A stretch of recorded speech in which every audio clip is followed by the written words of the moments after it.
বৃহস্পতিবার শান্তিরবাজারে অনুষ্ঠিত হয়েছে ভারতীয় জনতা পার্টি ত্রিপুরা প্রদেশের জনসমাবেশ। শান্তিরবাজার মণ্ডল কমিটির উদ্যোগে আয়োজিত সমাবেশে প্রধান বক্তা হিসেবে উপস্থিত ছিলেন প্রদেশ বিজেপি সভাপতি বিপ্লব কুমার দেব, সহসভাপতি সুবল ভৌমিক, যুব মোর্চা সভাপতি টিঙ্কু রায়, দক্ষিণ জেলা সহসভাপতি শ্যামলাল দেবনাথ সহ অন্যান্য নেতৃত্বরা। বক্তব্য রাখতে গিয়ে একাধিক ইস্যুতে রাজ্য সরকার এবং সরকার প্রধানের কড়া ভাষায় সমালোচনা করেছেন প্রদেশ বিজেপি কাণ্ডারি বিপ্লব দেব।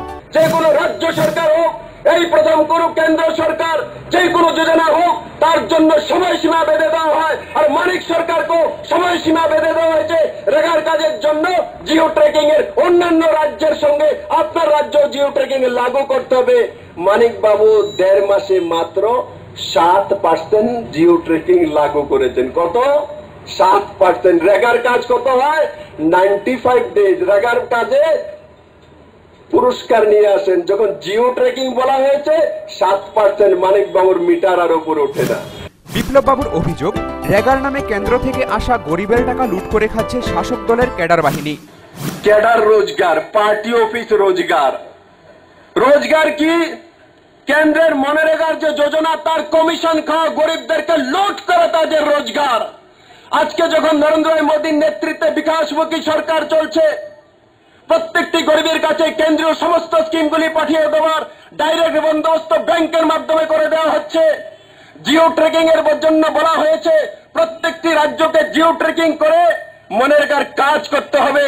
এতদিন পর্যন্ত ত্রিপুরা সরকার এক জায়গাতে 5 পুষ্করণী কাটা হতো, 1 পুষ্করণী কেটে 4 পুষ্করণীর বিল মানিক বাবুর ক্যাডারের আর মেলার মাঠের ফ্যাক্টরিতে দিত। এখন সেখানে মৌন বাবা নয়, এখন যেই ব্যক্তি বসে আছেন তার নাম নরেন্দ্র ভাই মোদী। তার নাম নরেন্দ্র ভাই মোদী। এখন জিও ট্রেকিং লাগিয়েছে। মানিক বাবু তো আগে ফেসবুকে টুইটারে তো ছিলেন না, এখন নতুন নতুন সোশ্যাল মিডিয়াতে এসছে কমিউনিস্টের বন্ধুরা।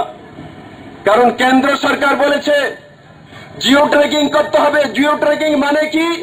যেখানে যখন আপনি রেগার কাজের মাধ্যমে কোনো কাজ করবেন তো সেখানে অ্যান্ড্রয়েড ফোনের মাধ্যমে ছবি উঠাবেন, উঠানোর সঙ্গে সঙ্গে স্যাটেলাইটের মাধ্যমে কেন্দ্র সরকারের কাছে পৌঁছে যাবে। সময়, টাইম, দ্রাঘিমারেখা, অক্ষরেখা সবকিছু একসঙ্গে মোদির দরবারে চলে যাবে। 1956 সালে ত্রিপুরা পূর্ণরাজ্য হলেও এখনো পর্যন্ত কেন নিজের পায়ে দাঁড়াতে পারেনি? কেন ত্রিপুরার ইনকাম মাত্র 11%? এই প্রশ্নও তুলেছেন তিনি। নরেন্দ্র ভাই মোদী, ভারতীয় জনতা পার্টি, অন্যান্য বিরোধী পার্টি নিশ্চিত না বন্ধু।